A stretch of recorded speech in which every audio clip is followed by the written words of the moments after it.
Olá, estamos de volta com o nosso programa Santiago Entrevista aqui pela TV Sete Lagoas, programa que vai ao ar também pela nossa rede social, nosso canal do YouTube, sempre com o apoio da 5bits. Acesse www.5bits.com.br, você que quer ter o seu site, o seu e-commerce e a sua rede social bem feita.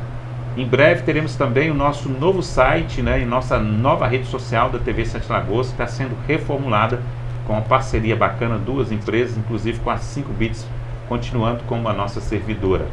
Você quer qualidade? Contrate a 5bits. E eu recebo aqui a minha grande amiga Selena Tavares, do PDT, ela que foi candidata a vereadora na última eleição, né? É também uma grande amiga aí, né, da área cultural de Sete Lagoas. E nós vamos fazer um bate-papo bacana aqui, falar de política, falar de administração pública, falar de projetos e também falar do trabalho dela que vem sendo desenvolvido aí, já pensando nas eleições do ano que vem, e que vem quente, né? E que ela também vem forte aí, né? Espero que você possa estar conosco aí durante essa entrevista inteira. Prazer, colega. Mais uma vez estar te recebendo aqui, né? Tirando você, hoje está um sol muito quente na nossa cidade, né? Então é um calorão e a gente vai aproveitar esse calor aqui para esse bate-papo muito quente. Como é que tá, Selene? Você foi candidata, depois deu uma recuadazinha, mas parece que atuando muito forte agora na área política. Eu fui candidata, né, não consegui ser eleita. Na verdade, o PDT a gente não conseguiu nem fazer legenda, por uma série de questões, né, Santiago? A gente sabe que a esquerda aqui em Sete Lagoas tem uma dificuldade muito grande de emplacar. Sete Lagoas é uma cidade extremamente conservadora. Você pegue, por exemplo, a Câmara, o único quadro mais progressista em termos de partido que a gente vê é o Rodrigo Braga do PV, né, assim, partidariamente falando. Então, é uma cidade basicamente conservadora mesmo, e a esquerda tem dificuldade. Nós tivemos também dificuldade durante o processo da eleição, porque muita gente saiu do partido e levaram vários quadros juntos, sabe? Nós tivemos, assim, questões internas mesmo, que foram meio complicadinhas de resolver, mas deu tudo certo. O PDT é um partido que tem uma história muito bonita, né? A história do trabalhismo, desde Getúlio Vargas, passando por Brizola, né? E depois da morte do Brizola, o PDT ficou um pouco assim, sem identidade, e começou a ser usado como partido de aluguel. E acabou sendo preenchido por quadros de diversas ideologias que nem sempre tinham afinidade com a ideologia trabalhista do PDT.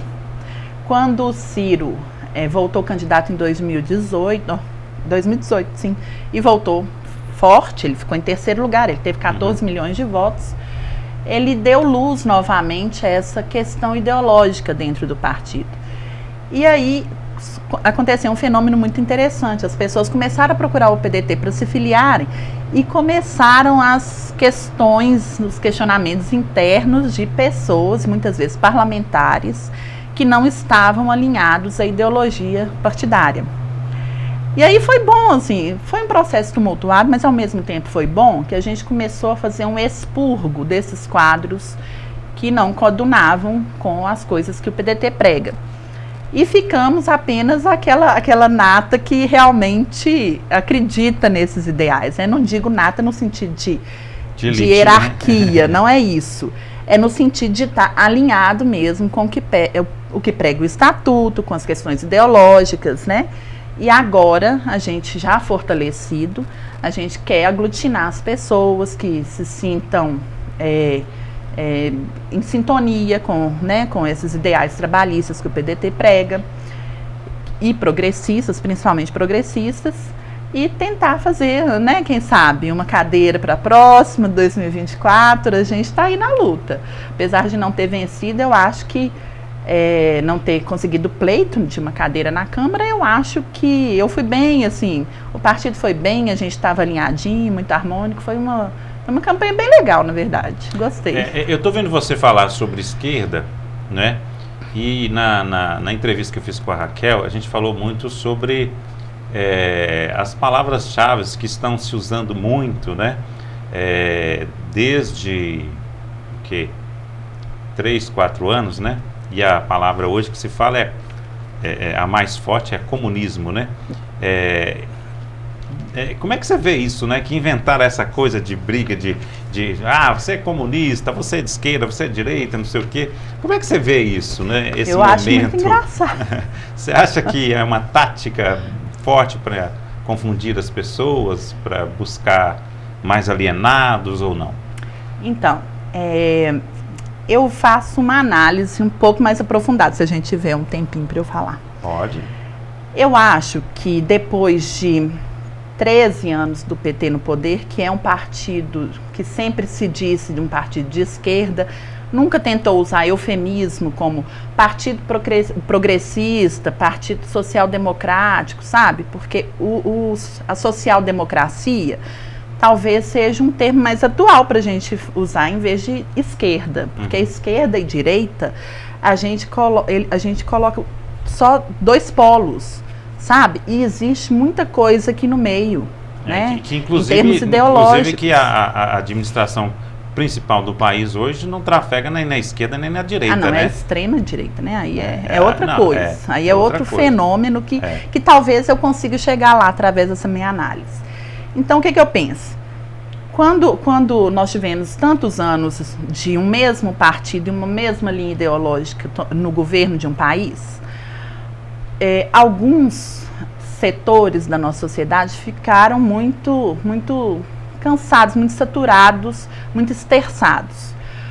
Porque foi muita política afirmativa, né, de inclusão, políticas públicas para negros, para LGBTQIA+, para as mulheres, coisas extremamente necessárias e com as quais eu, inclusive, super concordo. E, ao mesmo tempo, houve uma espécie de demonização do cidadão comum, que hoje em dia virou cidadão de bem, né? Que é o sujeito classe média ali, branco, heterossexual, ele perdeu completamente a voz e a vez. Eu acho que quando a gente está buscando uma evolução em termos de democracia e em termos de costumes, né, da sociedade, a gente tem que aprofundar mesmo em algumas questões. Então, com esse aprofundamento, né, das questões das políticas públicas afirmativas, esse setor mais conservador da sociedade, que perdeu um pouco o protagonismo, na verdade, que nem perdeu a voz, perdeu o protagonismo que já estava acostumado, se sentiu excluído e começou a recrudescer no conservadorismo, sabe? Aí começou toda essa questão do cidadão de bem. E eu acho que é muito prejudicial para a democracia que um único partido detenha o poder durante tantos anos. Tanto é que eu fui contra a reeleição da Dilma. Eu era do PT e não apoiava mais a Dilma, porque eu acho que é preciso essa oxigenação na democracia, sabe? Para todo mundo ter lugar. Uhum. Então, como tinha uma grande parcela da sociedade assim, e isso ainda somado aos erros que houve nos governos do PT, da Dilma, inclusive, que ela foi impeachmentada, né? A gente sabe que foi um governo que estava com 18% de aprovação no final do mandato dela. Então, assim, não tinha como falar que não houve erro. Houve erros e houve graves erros. Então, essa parcela da população, assim, ressentida, quis uma coisa que fosse muito extrema e que para, dizimar o PT do poder. E aí acabamos elegendo um cara que representava não um projeto de governo, um projeto de economia, um projeto de sociedade, porque ele não nos apresentou nada disso. Ele representava apenas o anti-PT, né? Então, assim, eu acho que foi tudo isso que nos levou, né, nessa não é polarização, porque o PT, ainda que tenha cometido erros, não podemos chamar de extrema esquerda, né? Não dá para usar esse termo. Então, assim, esses termos esquerda e direita, eles são termos que colocam toda a régua, né, de ideologias que está entre os dois extremos só em dois polos. Então, assim, eu não acho que seja o termo mais atual para a gente usar. Aí quando o povo fala em comunismo, aí voltando à sua pergunta, por isso que eu acho engraçado, porque comunismo é um negócio que ficou lá nos anos 60, né? O golpe de 64 foi isso, foram esses caras que agora são os generais, na época eles eram soldados, estavam na rua prendendo comunista. Naquela época existia ambiente para se falar em comunismo, porque ele era uma realidade, né? A gente estava em plena Guerra Fria entre Estados Unidos e União Soviética. Naquela época, havia temperatura para se falar em golpe militar, tanto é que ele aconteceu, né? E o Brasil não ficou, não sofreu nenhum tipo de sanção econômica pelo resto do mundo. Ainda não existia esse mercado tão globalizado, mas é claro que existiam as transações. Hoje em dia, você falar em golpe militar e em comunismo é risível, é uma coisa assim, totalmente anacrônica, né? Não dá pra gente conversar sobre isso mais. Então as pessoas criam esse fantasma do comunismo para justificar seus arroubos totalmente autoritários e ditatoriais.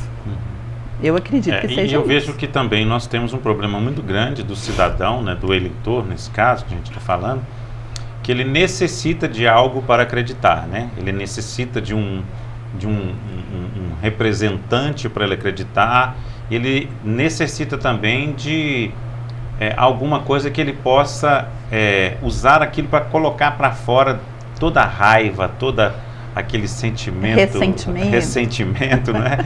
E parece que isso tem tomado um coro muito forte na rede social, né? Então, eu vejo as pessoas muito raivosas hoje em dia, né? E infelizmente eu vou ter que falar uma coisa porque é a realidade.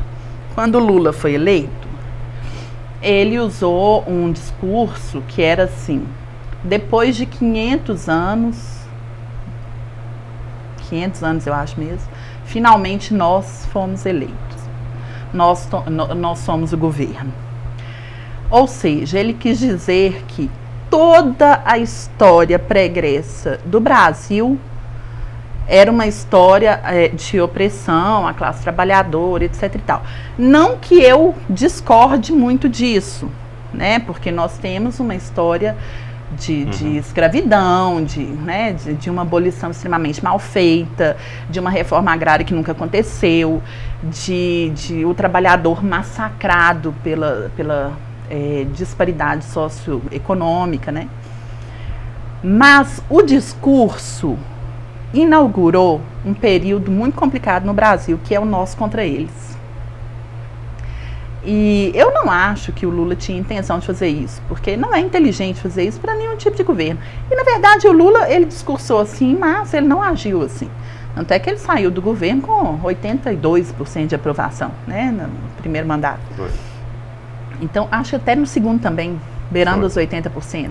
Ele foi muito importante como presidente. Então, assim, só que esse discurso, aí depois, na campanha da Dilma com a Aécio, também isso ficou ainda mais evidente, essa coisa do nós contra eles, e as pessoas começaram a ter muita raiva, ter muito ódio, e levar todo o seu ressentimento para a política, sabe? E as pessoas hoje em dia não conseguem mais, pelo menos no cenário atual que nós vivemos, fazer uma análise racional, uma escolha racional, uma análise racional, pragmática. Vamos ler o projeto, vamos pesquisar o histórico da pessoa. As pessoas estão indo para a disputa política com o fígado, com ódio mesmo. E o que você pensa da rede social atualmente, que a pessoa recebe alguma coisa, às vezes até um fake news, e já endoida e já passa aquilo para todo mundo e já acha que aquilo vai ser uma loucura? Pois é, né? É um fenômeno, e a gente sabe o tanto que foi importante nas eleições a rede social, né? Existe uma CPI da fake news acontecendo e chega cada vez mais perto aí do cílio do Bolsonaro. E eu tenho inclusive um dado, eu não sei se você está sabendo, no domingo, uma executiva que trabalhava para o Facebook, para o Mark Zuckerberg, ela deu uma entrevista. Ela era um cargo de diretoria, não vou me lembrar o nome aqui agora, é daqueles nomes que a gente tem que olhar no Google para lembrar. Ela falou o seguinte, que o Facebook estava fazendo vista grossa para as várias fake news que inclusive poderiam ser um atentado à democracia do mundo, no mundo inteiro. O Facebook e as outras redes. Ou seja, você tem várias plataformas de socialização virtual, como Facebook, Instagram e WhatsApp, cujo dono é uma pessoa só, e essa pessoa, em função de lucro, sinceramente, aí ele teria que vir se explicar para a gente saber qual é a motivação, deixa acontecer esse tipo de coisa. fake news sendo espalhadas, ataque à democracia, algumas coisas em relação a Covid, eu sei que o Facebook estava, assim como o Instagram também, estavam censurando fake news em relação à Covid, né? Mas de resto, deixou passar. Então, assim, o resultado que nós tivemos nas eleições passadas, tanto nos Estados Unidos, que elegeu Trump, quanto aqui no Brasil, que nós elegemos Bolsonaro, eu acho que isso vai nos servir de alerta. Eu acredito que essas coisas vão ser melhor monitoradas agora nas próximas eleições. E as pessoas vão aprender também. Não é possível, né, gente? A gente pensar que uma mamadeira de piroca definiu a eleição de 2018 Santiago. Difícil demais. É verdade. Foi, e as pessoas acreditavam, de verdade. Porque se chegou no WhatsApp, então deve ser verdade. E isso acontece o tempo todo. Você participa de grupos de político comigo, de política, o povo pega um negócio que recebe dessas redes bolsonaristas e simplesmente reproduz. Outro dia um amigo, gosto dele, mandando uma foto da Avenida Paulista fazendo uma curva, falando que foi um protesto na Avenida Paulista. Eu falei, gente, não usa essa Avenida Paulista fazendo curva não, eu estive lá, é reta, sabe, assim, você vê que é montagem. Então a gente tem que fazer uma campanha muito forte de combate a fake news, fazer esse trabalho de orientar as pessoas para que elas busquem comprovação da veracidade daquilo que elas vão disparar nas redes e compartilhar, e fazer um monitoramento com sanções para aquelas pessoas que estão criando essas fake news, que estão espalhando esse tipo de coisa, sabe? Tem que ter responsabilização. A internet não pode mais ser terra de ninguém, porque a gente está vendo o quanto que isso pode ser deletério para a democracia, né? Porque antes quem fazia esse trabalho era a imprensa. Querendo ou não, a imprensa tem um código de ética, sabe, para ser seguido. Tanto é que as imprensas que criavam matérias sensacionalistas sempre foram consideradas de segundo escalão, né? A tal da imprensa marrom. Mas a imprensa séria, que faz o trabalho jornalístico, ainda que um pouco manipulado, está te apresentando os fatos ali. Existe uma ética profissional para ser seguida, né? Agora, WhatsApp? Agora a rede social que vem do nada, sem nenhum profissionalismo, né? Não tem nem rastro direito. Totalmente amadora e aí de uma classe de pessoas que nos últimos 50 anos teve uma educação muito fraca, né? Tem isso também, né? Sim, eu acho que nós temos um problema de educação política, né? Principalmente educação política. Nós temos esse problema de educação mesmo, ele é antigo, mas eu não acho que... Porque se a gente fala isso hoje em dia, principalmente essas últimas gerações tiveram educação muito ruim. Aí a gente já começa a engrossar aquele discurso anti-Paulo Freire, sabe? Sendo que eu não acho que foi isso. O que eu acho é que o Brasil cresceu demais. Até outro dia a gente estava cantando a musiquinha da Copa 70 milhões em ação. Nos anos 70. Né? Que nós nascemos lá. Infelizmente a verdade é essa, Santiago. Então eu acho que assim, o Brasil cresceu demais e o modelo de educação permaneceu a mesma coisa. Não houve investimento bruto na escola. Então, assim, com professores sendo subpagos, né? Que a gente não pode nem chamar de salário digno aquilo ali, sinceramente, professor da rede pública. Sem nenhuma estrutura dentro das escolas. Um número de evasão altíssimo. Aí eu não lembro, acho que foi no Fernando Henrique, eu não vou saber falar com certeza. Depois, se você quiser corrigir nas legendas, você pode ficar à vontade. Teve um governo que falou assim, não vai ter bomba mais. Agora os alunos vão seguir o currículo, e aqueles que seguirem o currículo vão passando de ano. Aí você chega lá, os meninos de 11 anos na 5ª série, agora é 4º ano, sei lá, não sabe ler. Entendeu? Então, assim... Você pega um universitário hoje, pede para ele escrever uma redação... Não, nem me diga. As pessoas não sabem mais, não tem mais bomba, não... Mas por quê? Porque se continuasse aquele modelo, com aquela estrutura educacional, certamente o aprendizado do aluno ia ser prejudicado e ele ia tomar bomba. E a gente querendo melhorar os índices do Brasil aos olhos do mundo, em vez de investir na educação, eliminou a bomba. Então, criou um problema ainda maior, né? Que, assim, só com muito, muito investimento em educação que a gente vai conseguir várias outras mudanças no país, inclusive a educação política. Com certeza. A eleição é daqui a um ano, né? Nós estamos a menos de um ano certinho. já da eleição. Poucos dias menos. Você já está trabalhando na eleição do ano que vem, né? Então, assim, queria que você falasse um pouco disso, de você, no que você está fazendo, como que você está exercendo essa função, não só em Sete Lagoas, tá, gente? Ela está trabalhando em várias cidades e por isso que a gente convidou, porque ela está totalmente por dentro do que está acontecendo e em especial, né, no PDT, é uma grande representante, uma mulher à frente de um grande movimento, principalmente para eleger o Ciro Gomes como presidente do Brasil, não é isso? Exatamente. Estou certo disso? Certíssimo. Nós estamos mesmo a poucos dias menos de um ano das eleições. E você falou que eu fiquei um tempo parada. Na verdade, eu não estava parada, era porque a gente estava, né, investindo na reestruturação do PDT aqui em Sete Lagoas. E também eu fui convidada em junho para fazer parte desse projeto. Surgiu entre a militância pedetista mesmo, a ideia de uma hashtag chamada Agora é Ciro, e essa hashtag super pegou, o nome foi muito bem aceito e as pessoas começaram a trazer elementos sobre essa hashtag. Um cara lá do Espírito Santo, Henrique Curupira, que é da militância, ele criou um logo para o movimento Agora é Ciro. A ideia é que fosse uma marca, que essa marca fosse difundida, mas acabou virando um movimento. E ele pediu a Fabiola, que é da executiva da cidade de São Paulo, do PDT, para tomar a frente desse movimento, que ele estava sem tempo. E ela tinha recém fechado o comércio dela, por causa de pandemia, essas coisas. Falou, beleza. E ela resolveu, então, chamar um grupo de mulheres para fazer a coordenação nacional desse movimento. Por vários motivos. O primeiro é porque existia uma fake news que colou na figura do Ciro com muita força, de que ele é machista, que ele bateu na mulher. Recentemente eu escutei de uma pessoa que ele bateu na mulher. A gente fala, Patrícia Pilar já foi não sei quantas mil vezes às redes sociais, à TV e tal, desmentir essa fake. Mas não adianta ela desmentir, o povo prefere acreditar na fake news. E tem essa coisa dele ser machista, sendo que o Ciro Gomes, quando ele foi prefeito de Fortaleza e quando ele foi governador do Ceará, ele fez questão de que 50% do secretariado dele fosse formado por mulheres. 50%. E ele foi o único que fez isso. Em nenhum outro lugar a gente ouviu falar isso. Então, assim, não é machista, é uma ideia extremamente progressista e inclusiva.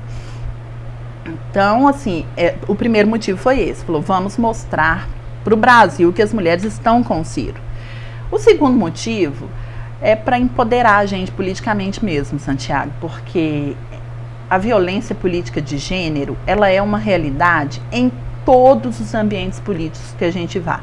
Não é prerrogativa da direita, na esquerda também sofremos a violência política de gênero, em todo lugar. Recentemente nós vimos lá na CPI a Simone Tebet sendo atacada, até esqueci o nome do depoente, que virou para ela, mandou ela ler de novo o relatório, sabe? Isso assim, para quem é mulher e para quem já esteve lá, que você sabe que eu já trabalhei na Câmara e tal, isso me tocou profundamente, porque é isso que a gente passa na política, tipo, lê de novo, você não leu direito não, é desfazendo da nossa intelectualidade, é quando você tem uma fala que, por melhor que ela seja, ela tem que ser legitimada por uma fala masculina, é a gente falar alguma coisa e outra pessoa, às vezes até na mesma posição que você, a gente vê muitas vereadoras, eu acompanho o trabalho delas, né, dentro do PDT, a gente vê muitas vereadoras, elas falam uma coisa e um colega vai e explica aquilo que ela falou como se ela não tivesse falado direito, sabe? Então, assim, isso é o tempo todo. Então, a gente precisa mesmo colocar mulheres em situações de liderança política para a gente tentar diminuir um pouco essa violência que a gente sofre, sabe?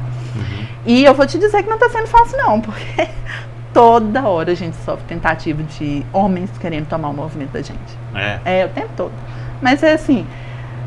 Você já me conhece um pouquinho, você sabe como eu sou boazinha, né? Como eu deixo as pessoas passarem por cima de mim. Então, e é só mulher assim que está na coordenação do Nacional. Aí a Fabiola é a coordenação nacional e ela dividiu em 5 regiões. Eu fiquei responsável pela região Sudeste. É a responsabilidade pequena, né? Tipo, só o maior colégio eleitoral. E o movimento a gente achou que ia acontecer de maneira paulatina e tal. Só que assim, explodiu, tá realmente muito bonito E ao mesmo tempo que a gente fica muito orgulhosa e se sente gratificada de ver o trabalho explodindo, fica muito preocupada, né? Porque é uma responsabilidade muito grande. Então nós estamos trabalhando 24 horas por dia. E as mulheres estão vindo para o movimento? Demais, nossa, demais. A gente fica muito feliz com isso. As mulheres estão vindo demais, todas abraçaram. A gente tem o movimento feminino dentro do PDT, se chama AMT, Ação da Mulher Trabalhista. E é um movimento muito forte, já tem mais de 40 anos.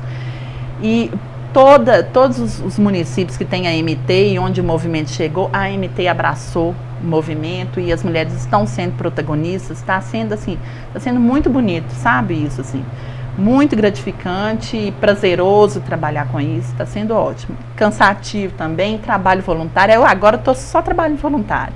O movimento agora é Cira em casa é trabalho escravo, né, da gente, pelo amor de Deus. Agora, tem a questão da primeira, segunda, terceira via, né? Você considera, então, o Ciro a terceira via definitiva ou não? Ele é a primeira via. Tem nada de terceira via. Esse termo terceira via é um erro. É um erro da imprensa e um erro das pessoas que estão dizendo isso.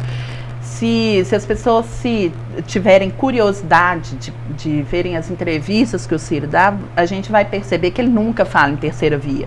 Quem fala em terceira via é a imprensa e os outros candidatos do centro-direita e da direita mais moderada, né, que é uma coisa que não é o bolsonarismo, MBL, PSDB, esse pessoal que fala em terceira via. O Ciro Gomes não fala, porque não existe isso. Se a gente fala em terceira via, a ideia é de que há uma polarização entre Lula e Bolsonaro e vai ter que ser um candidato a fazer o caminho do meio.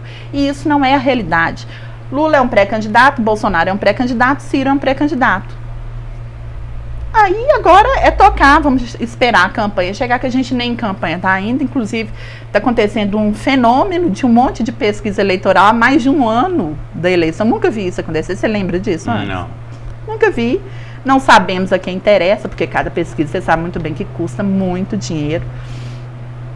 E agora, inclusive, tem uma coisa curiosa aí, quando se fala dessa questão de primeira e segunda via, né?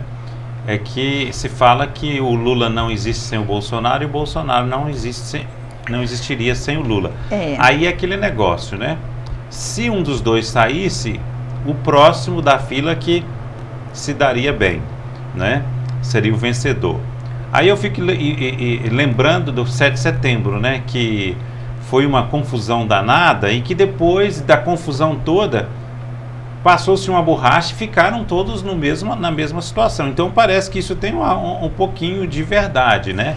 Porque tipo assim, não tira o camarada não e não mexe com o outro não, deixa eles quietos aí no processo. Olha, aí é algo também a pensar, né? Eu acho, sinceramente, que o Lula quer ir com o Bolsonaro para o segundo turno. Não sou só eu que acho, não. Os grandes pensadores do PT também acham, que inclusive eu já ouvi isso deles. Querem derrotar. Que para eles é melhor que eles vão com o Bolsonaro. Porque Bolsonaro perde para qualquer outro candidato. Já há um ano das eleições, ele já está perdendo para qualquer outro. E isso tende a piorar. O brasileiro está passando fome, o brasileiro está na miséria e desalentado, está sem perspectiva. Sabe, Santiago? Você vê o povo, eles não têm mais esperança de que a vida vai melhorar. Não tem, não. Entendeu? O brasileiro está desalentado, está sem perspectiva, está passando fome, está indo para a fila de osso. Entendeu? Eu senti isso na minha família. A gente agora está comendo soja em vez de carne, né? Não todos os dias, mas assim, de vez em quando a gente compra uma carne e ovo. Não dá mais. Nosso poder de compra diminuiu absurdamente. E no que é mais importante, que são os alimentos. Né? Isso aí, porque carro, beleza, você pega uma bicicleta, você vai a pé, anda de ônibus, mas e comida? Não é fácil. Então, assim, como o brasileiro está sem perspectiva nenhuma, eu acho que está totalmente desalentado. O Bolsonaro não tem condição de ser um candidato viável. Ele já perde para todo mundo. Inclusive, essa CPI deixa muito, muito claro e provada, né, e provados todos os crimes que o Bolsonaro cometeu em relação à pandemia. Então, aí já é um achismo meu, eu acho que a saída para ele é um impeachment negociado, é uma saída negociada, ou então ele abrir mão para outro candidato, porque ele vai para a cadeia. Ele vai para a cadeia. O dia que ele descer aquela rampa do Planalto, eu tenho fé que esse homem vai ser preso. Em função de todos os crimes cometidos. Tem mais de 130 processos, pedidos de impeachment que estão lá engavetados pelo Arthur Lira, que é cúmplice nessa história. É cúmplice. E aí a tragédia do povo brasileiro acontecendo e esse povo lá sentando com a bunda em cima do impeachment, sabe? Então, Bolsonaro já derreteu. O candidato que recém teve de volta seus direitos políticos liberados foi o Lula, porque o processo foi anulado. E o processo foi anulado por quê? Porque tinha um erro no processo. E esse erro, várias pessoas falavam sobre isso e falavam que o processo seria anulado. Reinaldo Azevedo falava sobre isso, o próprio Ciro Gomes falava sobre isso. Então, assim, que o Sérgio Moro era o juiz incompetente, isso já era claro para todo mundo que conhece um pouco de direito. Meu marido é extremamente antipetista e antilulista, sempre foi. E, inclusive, nem votar no Ciro no primeiro turno em 2018, não. Agora parece que vai. E votou no Bolsonaro? Não votou no Bolsonaro, não. E ele, assim, ele detestava o Lula. E quando aconteceu aquela prisão, ele falou, não, totalmente ilegal. Quando começaram aquelas prisões coercitivas, aqueles depoimentos coercitivos, né, condução coercitiva, ele já começou a ligar o alerta. Então, assim, que houve erro para que o Lula não disputasse com o Bolsonaro em 2018, isso aí ficou claro, eu acho que isso é claro. Só que isso cria uma narrativa muito forte para o Lula, sabe? Tipo assim, agora com o Brasil nessa tragédia, ele volta nos braços do povo como se fosse o herói que foi injustiçado. E aí o povo esquece de todos os erros cometidos pelo PT, ainda que não fossem erros do Lula. Vamos que o Lula não tivesse cometido erros tão graves quanto eu sei que cometeu. É passado, né? Eu acho que a gente tem que olhar daqui para frente. Qual que é o projeto novo que se apresenta? Quais são as propostas? Vamos tentar fazer uma mudança? E também, assim, digamos que os bolsonaristas, como você diz, né? As palavras que você falou foi derreteu, né? Derreteu. Vamos supor que ele vá caindo, né? Porque ainda tem um percentual pequeno ainda que apoie, né? E que está com ele, pelo menos no que está na mídia e na internet. Não, sim, né? E vai continuar, eu acho que chega uns 15%. Aí assim, todo esse pessoal que já não está mais, que votou nele, mas que já não está mais, semana passada mesmo eu tive conversando com um pequeno empresário, o cara está horrorizado. Falei, não, cara, eu fui até pouco tempo agora, até no 7 de setembro, agora não aguento mais. Estou fora, não quero mesmo, não apoio esse cara mais, minha família não vai apoiar. Eu achei até estranho, né? Porque ele era um bolsonarista daqueles, né, ferrenhos. Aí, você não tendo mais esse pessoal que votou no Bolsonaro pela mudança, pela renovação, agora você tem um número muito grande de brasileiros que falam assim, peraí, eu votei na renovação, não renovou, eu vou tentar de novo numa outra renovação, né? E aí sim pode aparecer um novo nome, né? Eu espero que o nome seja o do Ciro, porque atualmente é o único que tem um projeto escrito. Ele escreveu, aí eu vou ele até tem comparar o Ciro com o Emílio na época, né? Porque houve eleição, perderam, mas assim que ele perdeu, eu falei, eu continuo candidato para a próxima, né? Então ele assim, ele é um pré-candidato já desde o início do mandato inicial do Bolsonaro. Né? Então ele é mais legítimo candidato do que o próprio Lula, né? Com certeza, com certeza. E o que ele fez? Ele falou, eu tenho 14 milhões de votos, eu não posso deixar esse povo, que ele já sabia o que seria, né? Porque o povo elegeu o Bolsonaro falando em mudança, falando, vamos eleger um outsider, o cara já estava 30 anos na política, e os filhos deles todos na política, e o que ele tinha feito? Qual a contribuição que ele tinha dado, sabe? Ele tinha uma atuação parlamentar completamente inexpressiva. Ele sempre aparecia na mídia, normalmente por falas polêmicas, que eram, em sua grande maioria, homofóbicas, que eram de apologia à ditadura, à tortura, né? Assim, aquilo que ele fez com a Dilma, ainda que eu, na época já não penso mais assim, mas na época eu estava torcendo pro impeachment mesmo. a fala dele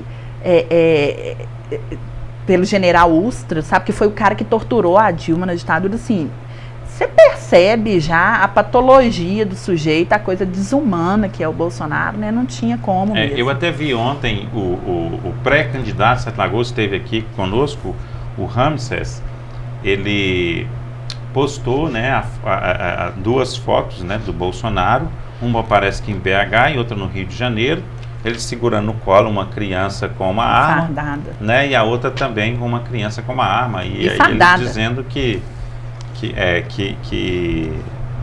quer dizer, isso aí é uma apologia. A ONU já se manifestou sobre isso, já fez nota de repúdio, tipo assim, sinceramente, o Bolsonaro ele vai ter grandes dificuldades com a justiça, inclusive internacional, depois que ele sai daqui.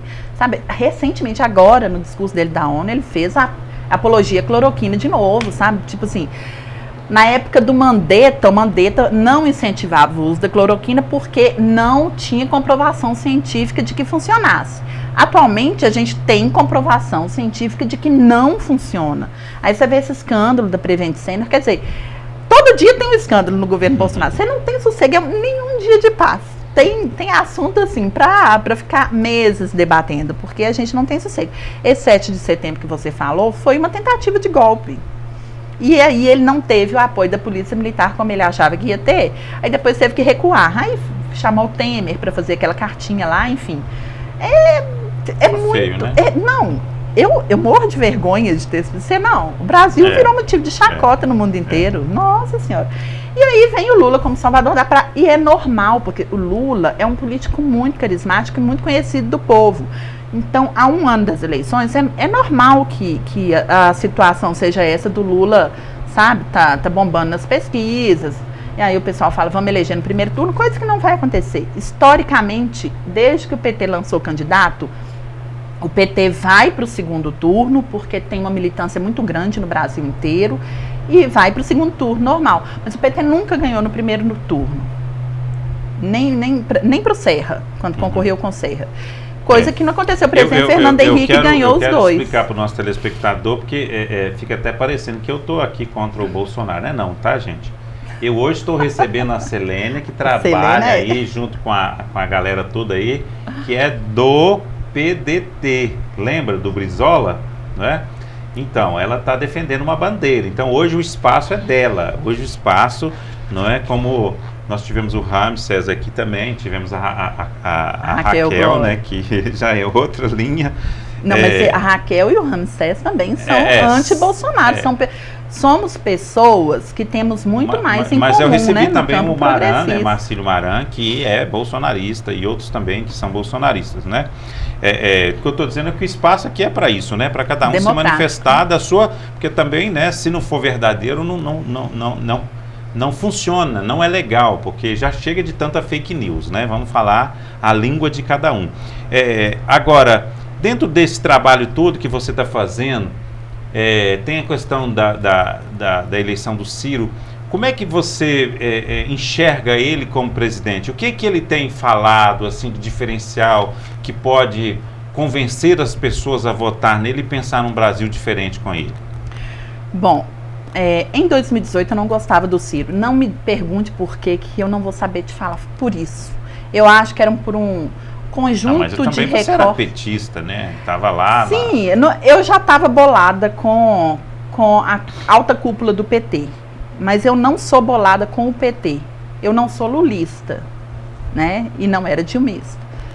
Menos dilmista ainda do que eu lulista, porque eu votei no Lula. Dilma já não votei. Eu não sou bolada com o PT. Eu acho que dentro do PT nós temos quadros ótimos. Eu apoiei o deputado do PT, o Magno, em 2018. Não tem problema nenhum com o PT. Isso é bom para deixar bem claro. Uhum. O Ciro, eu não gostava dele em 2018, mas não ia votar 2018, não ia votar em Bolsonaro, muito menos em Haddad, pelo amor de Deus. Haddad, meus amigos de São Paulo falavam que ele era horrível. Ele saiu com 20% de aprovação do governo de São Paulo, sabe, da prefeitura de São Paulo. Não tinha sentido. E aí os meus amigos do hip hop brigaram comigo e me convenceram a escutar o Ciro Gomes.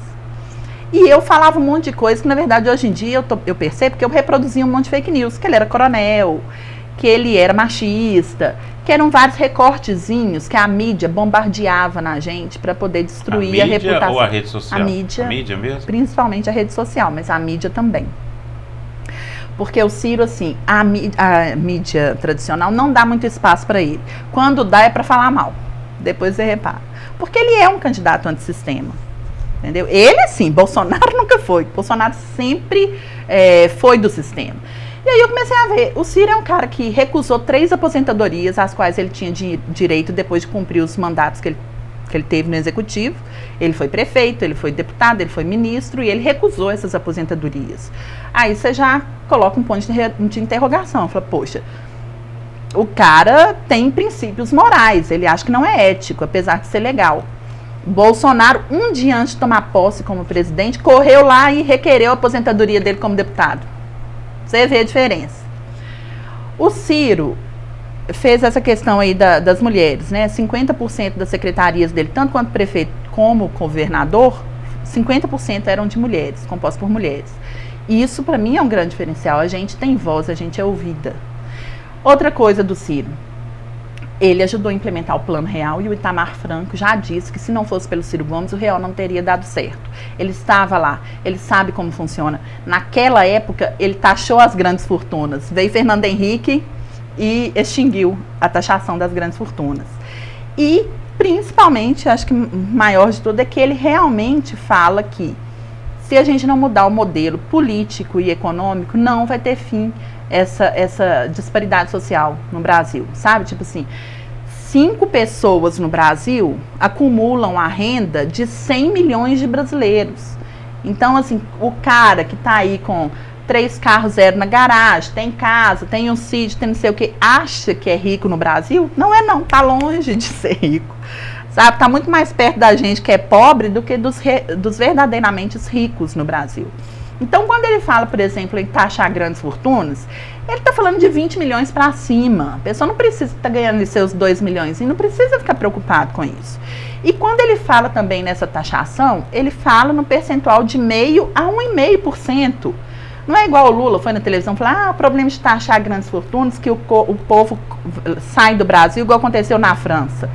A França taxou em 24%. É claro que o povo vai fugir mesmo. Então, assim, se a gente não tiver um caminho para fazer a redistribuição de renda no país, a gente vai quebrar. Inclusive, os empresários vão quebrar, sabe por quê? Vai ter quem para comprar o produto. Sabe? É mais que urgente que a gente pense nisso. E ele tem uma proposta de ter um Estado forte e uma indústria forte. Os liberais não gostam do projeto do Ciro, porque ele fala que o Estado tem que atuar.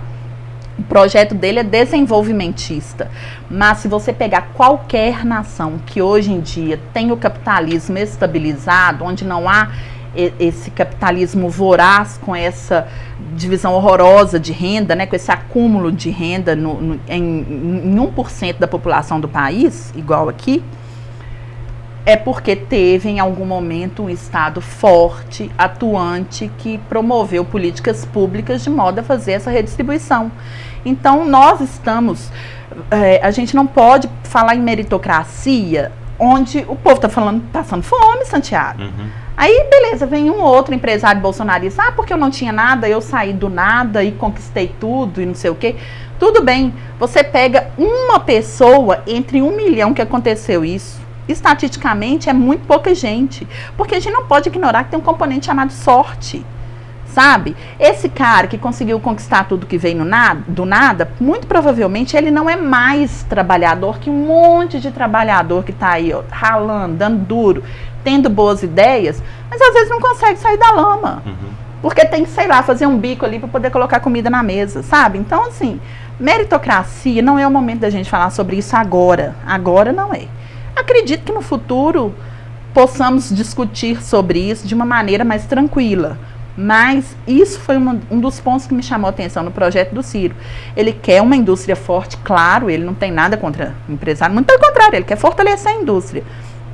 Nós sofremos um processo fortíssimo de desindustrialização aqui no Brasil. Na época da ditadura, a nossa indústria respondia por 30% do PIB do Brasil, agora é 7%. E esse processo aconteceu no governo do PT. Então, assim, o que está acontecendo? que a gente não atrai mais indústria. Você acha que o Ciro seria o Biden do Brasil? Para apaziguar as coisas, colocar investimento no país e tal? Eu acho que não só o Ciro... Fortalecer as relações internacionais. O Lula fortaleceria as relações internacionais. Ele é um líder muito querido no resto do mundo. Mas eu acredito que o Ciro faria um ótimo papel, como o Fernando Henrique fez.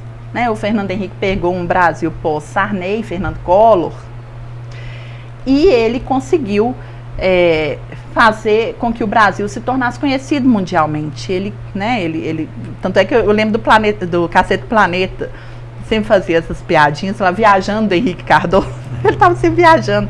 Ele fez essas relações. Então, quando o Lula foi eleito presidente, já pegou um país, já pegou um país que já tinha essas relações bem edificadas. Aí Bolsonaro veio e, pelo amor de Deus, né, pisou na jaca, acabou com tudo. Hoje a gente é pária internacional. Mas o Lula é um cara que conseguiria trazer isso de volta, e assim como o Ciro também. Eu acho que qualquer presidente que tenha uma postura democrática e que tenha capacidade cognitiva mesmo para poder fazer essas relações internacionais, que eu realmente acho que Bolsonaro não tem. Não que ele seja burro, tá? Um cara que conquistou a presidência do Brasil não é um cara burro. Ele tem um tipo de inteligência, né? Mas eu acho que o Ciro seria esse cara também. Por tudo que você está falando, eu posso classificar você como anti-bolsonarista? Totalmente. Por favor, se precisar, eu coloco uma faixa aqui na minha testa. Completamente anti-bolsonarista. E eu já estou chegando naquele ponto que eu tenho dificuldade em dialogar com gente que apoia Bolsonaro. Porque o que sobrou do governo Bolsonaro hoje, né? Porque o rei está nu. O que sobrou do governo Bolsonaro hoje para as pessoas que o apoiam falarem bem? O que melhorou a vida do brasileiro? Agora vamos falar um pouquinho dentro da eleição com relação às outras candidaturas que será para deputado estadual e federal. Como é que vocês estão trabalhando isso no partido? E podemos também colocar você como uma pré-candidata? Eu não posso falar nada sobre isso agora. Eu realmente nem penso em pré-candidatura. Porque no caso da Raquel, eu achei até engraçado que a Raquel brincou na rede social que o Santiago estaria colocando ela como candidata, né? Mas não, ela se coloca o nome à disposição até que as costuras, né, venham acontecendo e tal. Mas a gente sabe que tem um fator diferente, né, por candidaturas de mulheres e também de candidaturas negras, né, e você como atuante, né, nessa posição que você está, logicamente você deve ser convidada. Você coloca o nome à disposição do partido ou por enquanto não? Por enquanto, eu não estou colocando o nome à disposição. A gente nem está discutindo isso internamente ainda. É claro que já houve convites, né? E o fato de eu estar atuando em outros municípios também, uma ou outra pessoa me pergunta. Mas é igual eu falei com você, nós estamos trabalhando 24 horas por dia nesse projeto. Então, me sobra muito pouco espaço para poder falar em eleição. Agora, em relação a candidato a deputado federal ou deputada, que é o que eu espero, nós vamos trabalhar muito aqui em Sete Lagoas. Eu tenho medo que nós não consigamos eleger um deputado daqui da cidade, porque a política daqui está num nível, eu estou achando num nível crítico, a política que está sendo feita em Sete Lagoas, sabe? Nós tivemos um período anterior a essa última eleição do prefeito, um período assim, completamente caótico, né? Com dois grandes grupos políticos se movimentando e acabou elegendo um grupo muito grande que se desintegrou logo. Aí depois teve a carta de renúncia do Leone, sabe? Aí tivemos 7 prefeitos em 2 anos, foi uma coisa assim, foi uma loucura. Então, esse ambiente caótico, dentro disso é difícil você destacar lideranças que consigam aglutinar votos o suficiente para a gente eleger um deputado federal. Eu espero que elejamos, né? Mas dentre as lideranças que a gente vê, a gente acredita que um ou outro vereador possa pleitear esse cargo, né, de deputado federal. Atualmente, nós estamos vendo vereadores principalmente da área mais conservadora, então eu acredito que o PDT deva apoiar um candidato que não seja de Sete Lagoas para deputado federal, mas isso aqui eu estou falando realmente, quem sabe não surge daqui dentro do partido, né? Ou em um partido que tenha afinidade e nos chame para apoiar. Essas e posturas pode também ainda vão ter ser uma feitas. dobradinha, por exemplo, de um candidato a deputado estadual daqui com um federal de fora? Com certeza. Ou vice-versa? Eu realmente torço muito para que a Duda Salaber venha como candidata a deputada federal. Ela foi um fenômeno de voto em Belo Horizonte. Ela já manifestou que existe uma possibilidade mesmo dela vir, porque ela sofreu ameaças, né, lá em Belo Horizonte, tanto é que ela foi desligada do colégio que ela dava aula. Ameaças de morte mesmo, de entrar e matar os alunos, e ela, por pura homofobia, no caso transfobia. Então é possível que ela venha como candidata federal, e aí seria uma grande honra poder apoiá-la, assim. Eu acho que é uma pessoa maravilhosa. E tem o Mário Eringer, que é o presidente do PDT, né, que é deputado federal, tem um excelente trabalho, assim, a gente faz gosto acompanhar o trabalho dele. As votações dele sempre são muito coerentes com aquilo que prega o partido, sempre dentro da área progressista, e ele foi eleito agora entre os 10 parlamentares mais influentes do Congresso. Então, é um cara que eu realmente tenho grande admiração, sabe? E carinho por ele. Pois é, mas nesse trabalho que vocês estão fazendo no PDT de Sete Lagoas, existe a liberdade para vocês lançarem candidato de Sete Lagoas? Demais, sempre. Nós temos toda a abertura. Pode trabalhar um nome bacana de uma pessoa. Eu Vocês estão com o sou... partido em crescimento? Vocês estão buscando pessoas? Como é que está isso? Estamos muito buscando pessoas e tem chegado muita gente, principalmente por causa do movimento Pró-Ciro, né? Tem chegado muita gente e nós temos excelentes relações com o PDT estadual, né? Eu, por exemplo, sou secretária-geral da AMT estadual, que é o movimento feminino do partido. Então, assim, temos total liberdade e até existe um desejo da estadual para que isso aconteça. Só que a gente está tentando ser pragmático. Está no início, a gente tem que ser muito pragmático, tem que ver quais são as possibilidades reais, para a gente também não ficar, Santiago, fazendo aquilo que quase todo mundo faz, que é lança um nome para deputado estadual apenas porque a candidatura tem recurso, né, financeiro, que é como se fosse uma pré-campanha para vereador, sabe? Eu acho que a gente tem que ter muita... não é só pragmatismo, a gente tem que ter muita coerência nessa hora para não ficar fazendo política de cargo, sabe? Vamos fazer isso agora porque a gente já lança uma pré-campanha, já distribui uns dinheiro aqui, porque aí para vereador já vai estar mais ou menos... Eu acho isso complicado, a gente tem que levar a política mais a sério. Se a gente não mudar a maneira de fazer política, que atualmente é só pensando em cargo, a gente não vai conseguir mudar a realidade, não. Porque um partido político, ele é muito mais do que um mandato. Né? A gente tem que construir projetos juntos. A gente tem uma grande contribuição que a gente pode fazer. Mas só que a eleição vai ser um pouco diferente, né? Pelas mudanças, né? Últimas mudanças, a gente vê que cada partido vai ter que fazer aí o seu coeficiente, né? Para ter um número de corte bacana aí, para poder eleger que seja 2, 3 ou até 5 deputados. Sim. E aí precisa da força das cidades, né? Aí nesse Sim. sentido, aí talvez vocês tenham que participar também. Mas a gente pode apoiar um também. Assim, todas as possibilidades atualmente no PDT estão em aberto, né? A gente não descarta. Eu tenho conversado muito com a Camila, que é a presidente do PDT atualmente. A gente não está descartando nada. A gente está... Começamos agora a conversar sobre isso. A gente estava passando por esse momento de reestruturar o partido, né? Houve prestação de contas recentemente. Então agora a gente está em busca desse caminho. O que é que a gente vai fazer daqui para frente, né? A gente não tem muito tempo, eu acredito que pelo menos até abril do ano que vem, a gente já tem que ter isso muito claro dentro do partido, qual o caminho que a gente vai seguir. E até porque eu acho que a gente vai ter uma eleição com mais candidatos, né? Você também acha isso? Eu tenho certeza. E isso, assim, ao mesmo tempo que é ótimo, que é uma festa democrática, me dá um pontinho de preocupação, assim, porque eu espero que Sete Lagoas consiga fazer uns 2, sabe? A gente anda muito... eu não sei, muita gente às vezes fala assim, não, mas vai ter candidato demais e ninguém vai ganhar e tal. Às vezes não, às vezes também pode ter candidato demais e os números diminuírem, aquele número necessário, né, para a eleição.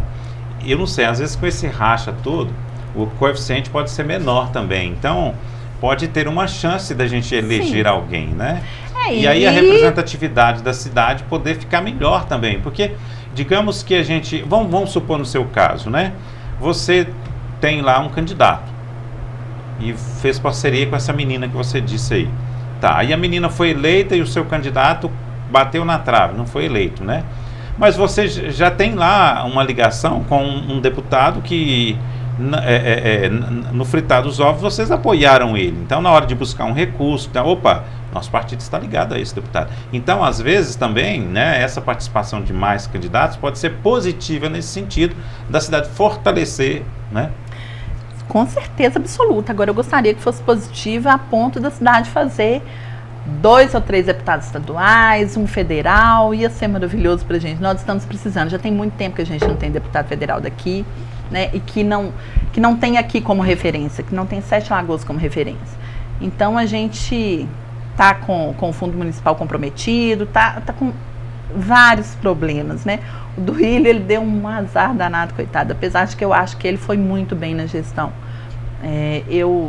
O PDT compôs o grupo que venceu as eleições, né, majoritárias, e eventualmente eu possa ter uma ou outra crítica pontual, mas se a gente pegar o grosso, primeiro ele fez uma coisa que está precisando acontecer em nível nacional, pacificou. Ele pacificou a cidade, porque estava uma briga horrorosa, que você se lembra, né, aquela turbulência. E o Duílio pacificou, ele não fez uma campanha de ataques, né? Ele fez uma campanha de propostas e de trabalho, ele fez uma campanha extremamente propositiva, não foi uma campanha falando mal de adversário. Então, isso criou um clima para ele governar. Um mandato e não pode se reeleger, então ele vai fazer tudo que puder fazer durante os 4 anos. Eu acho que a reeleição deveria acabar em nível nacional. O Fernando Henrique já fez uma meia-culpa, ele já se arrependeu. Porque aí você vê, o Bolsonaro está fazendo motociata, gastando dinheiro público para fazer campanha. Ele já está em campanha. Está em campanha. E gastando dinheiro público, porque essas motociatas são financiadas com dinheiro público e é muito dinheiro que é gasto. Tanto federal quanto dos estados onde ele vai. Então, assim, o Duílio, ele realmente pacificou, a postura que ele teve durante a campanha promoveu um clima de tranquilidade para ele poder governar, né? Você vê que a oposição tenta se insurgir, mas só com coisas muito pontuais, como eventualmente alguma crítica que eu possa vir a ter. Nisso aqui eu acho que não devia ter feito assim, devia ter feito, mas aí todo mundo tem, né? Opiniões divergentes, isso acontece. Mas o Duílio está governando com tranquilidade, ele não tem aquele clima belicoso que a gente via na cidade há pouco tempo atrás. Verdade. Isso é muito bom para todos nós, né? Ele pacificou o ambiente, isso precisa acontecer em nível nacional. E é por isso que eu acho que as pessoas deviam pensar muito. Será que se a gente eleger o Lula, a gente vai ter esse clima de tranquilidade? Não, aí não. E Bolsonaro? Não. Mas Bolsonaro não se elege, ele pede até pro Dória. Ô Selene, quero te agradecer muito, desejar muito sucesso aí nessa luta sua aí pelo PDT, pela eleição aí do Ciro. E deixar sempre aqui aberto, né? Quem sabe a gente possa até receber o Ciro aqui numa entrevista. Seria maravilhoso, né? Hein? Já pensou? E desejar também que o seu partido possa, né, montar uma equipe muito bacana, né, com vários nomes interessantes aí da cidade, pessoas que têm muito a contribuir e que às vezes nem estão na política. Sim, né? Eu acho isso demais. Inclusive, a gente espera muito que venha a juventude, gente, os jovens se filiem a um partido político, porque eu queria só dar um recadinho final, se você me permitir. Nós estamos passando por um processo já há algum tempo de demonização da política. Ontem eu assisti o Fabiano Contarato, aquele senador que está sendo uma estrela da CPI, né, que ele é maravilhoso, e fez um discurso histórico defendendo o combate à homofobia. Ele falou o seguinte, que realmente essa demonização da política ela é muito prejudicial, porque aí as pessoas que são boas, elas não querem saber de política. Não, política, pelo amor de Deus, tudo ladrão, não quero saber. Aí não se filiam, não se candidatam, não colocam seu nome, não apoiam as pessoas, sabe? Aí realmente, se os bons não estão juntos, dá espaço para os maus dominarem. Então a gente está precisando de gente boa, de gente que tenha boas intenções, que querem promover mudanças de verdade, que venham para a política, que não seja PDT, escolham partido e entrem de cabeça na militância, gente, que temos que mudar esse país. Isso aí, muito obrigado, sucesso para você. Agradeço. Obrigado para você também que esteve conosco em mais um Santiago Imprevisto. Até o próximo.